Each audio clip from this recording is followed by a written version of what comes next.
Hi everyone, Leanne here from Jaded Blossom, and I'm making a set of cards today using the fancy pumpkin dies, the Happy Fall, and card layer dies too. This set of cards I'm making today is actually for the Jaded Blossom Challenge for October, which is all about pumpkins. So come and sign up and do that. So I'm using G-Man cardstock in Tindalo for my card bases, and those are cut at 4.25 by 11 inches and scored at 5.5 inches using my Teflon bone folder and my Martha Stewart scoreboard to make a vertical A2 size card. That's kind of my favorite size. And you'll notice that the background of this paper, it's like craft and it's got a wood grain, which is quite nice. And that is from cutcardstock.com. So there we go. Now I already assembled my pumpkins. So I cut them out of the dark ground espresso basil cardstock, and then I cut all the dies out again out of Photo Play's Autumn Day 6-inch pad. And then I just used the dark outline on one of them, and I used the inside cuts on the other set of pumpkins because I thought, why waste the outline, right? So I thought, well, I'll make 10 cards then today, so 5 of each. So I had to cut out one pattern of cardstock for each pumpkin with the spaces in there, and that's what I did. I also cut out my background pieces using the card layer dies too. You need to pick a non-directional print because then that way you can cut out 2 at the same time. Now I'm going to be stamping my sentiment from the what's it called again? Happy Fall stamp set. And it's just give thanks. I'm using the Ground Espresso Distress Oxide ink on my Misty. And I'm stamping it down in the lower right-hand corner of my pattern paper. So all my pattern pumpkins are going to be using the Falling Leaves paper, and the dark espresso pumpkins will be using the dot paper as my background. So I'm just going to be showing you one of each being put together. But I did go ahead and make 10 at the same time. So now I'm adding my cardstock to the bottom of my card using my ATG gun. And this was a super easy, fast card set to make. I love these pumpkin dies from Jaded Blossom. They're so pretty. So many ways to use them. The design team have used them so many different ways. And I decided to make some quick fall cards to hand out for pre-Thanksgiving. I live in Canada, so our Thanksgiving is early October. So I have to get these going and out the door pretty soon. So that's what I decided to work on today. So there are my 2, I'm making 5 of each of these cards. So, one, like I said, with the dots and one with the leaves. You want to choose, like I said, a non-directional print because, those 2 shapes are facing each other. So they'd be upside down if you had a directional print for one of them. And I wanted to use both sides, if that makes sense. So there we are. And I'm just applying that to the bottom edge of my card base. So now I'm going to quickly assemble my cards. So you'll notice I have a bunch already assembled. I just put them together like you saw. And now I will be adding my pumpkins. So the pattern one will be going on the leaves, and the dark espresso one will be going on the dots. Now I cut, that orange is also from that Photo Play pad, and that will be going on my dark brown pumpkins. And I use the same dark brown cardstock that I cut out the Ground Espresso from Basil, and that will be going on my pattern pumpkins, if that makes sense. So I'm just popping up the leaf here using my EK Success reverse tweezers and a Stampin' Up! Dimensional. And then I'm going to add all these adorable stitched curlicues to my pumpkins. I used this orange because I wanted it to stand out on that dark pumpkin. I think that the dark color kind of looked really nice with the pattern edge because you don't want to waste it. You went to all the effort of cutting out all those different patterns. I thought, well, if I use them both, I'll get so many more cards that way. So I thought, what the heck, right? I might as well just cut out some more some more background pumpkins and then, more leaves. And then I could make, like I said, 10 cards. So that's what I'm working on today really quickly. And I always use these EK Success reverse tweezers to kind of help me place things. I'm gluing things down with my Gina K Connect glue. Oh, there we are. We're giving you a little view of it. And I'm quite liking it. It's nice. It feels nice in the hand when you're adding glue. You don't have to squeeze really hard, if you know what I mean. Getting older. hard for the hands to squeeze super hard. You know what I mean.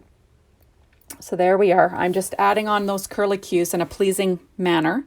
And I'm going to do the same to all those dark pumpkins. Now I'm going to do them on the pattern pumpkin, and I'm basically putting them in the exact same locations, but I'm using the, like I said, the ground espresso or dark espresso. I can't remember what it's called, but it's from Brazil.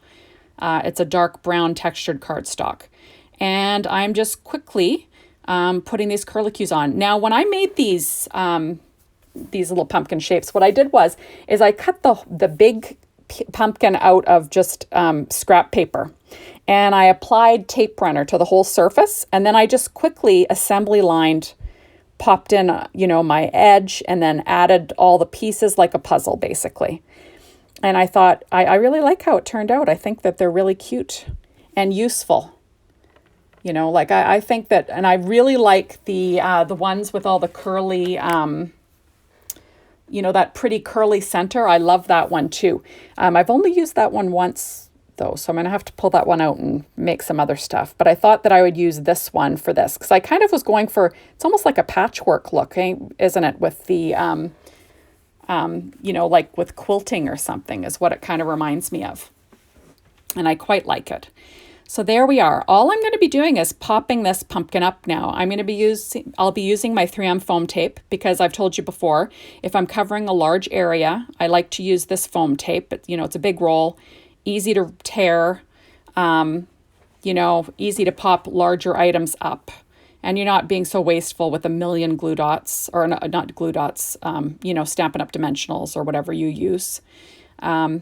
So I quite like it. So there we go. So now I'm just going to pop this up. I'm going to have it sort of straddling the pattern paper and the wood grain paper. There we go. And I'll be doing the same thing to my patterned pumpkin now. I really liked that leaf paper in the background. I thought that was really pretty.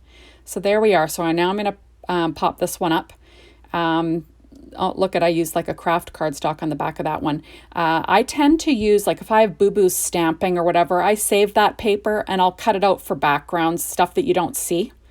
And then you're not wasting, so much. But I also like it to be nice and, I like that the back piece to be nice and sturdy, especially if you're popping it up, because you don't want it to be all flimsy and saggy, which would be crappy. I wouldn't like that. So there we are. And now we're going to get this pumpkin in the center. And you got to come over and play along with our challenge over at Jaded Blossom.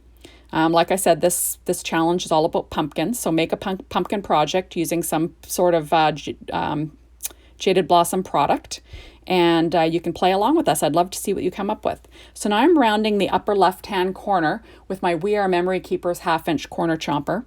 It's really good. It cuts through anything. It'll even cut through like cardboard, or it supposedly cuts through chipboard too. So now I'm choosing some Nuvo drops. And I decided to go with the vintage Nuvo drops. Those are not shiny. They dry matte. And I'm using Saddlebag, which is kind of that orangey brown. And then I'm also using Chocolate Chip, which is more of the dark chocolate color. And I'm just going to be sprinkling these around. For me, no rhyme or reason, but I do like to have them in, uneven numbers, kind of straddling my image. And once I decide on a placement for my dots, and if I'm, mass producing, I'll put them all in the same spot. So it's a no-brainer. It just makes, your assembly line process so much more quicker. So that's what I tend to go for there. So here we go.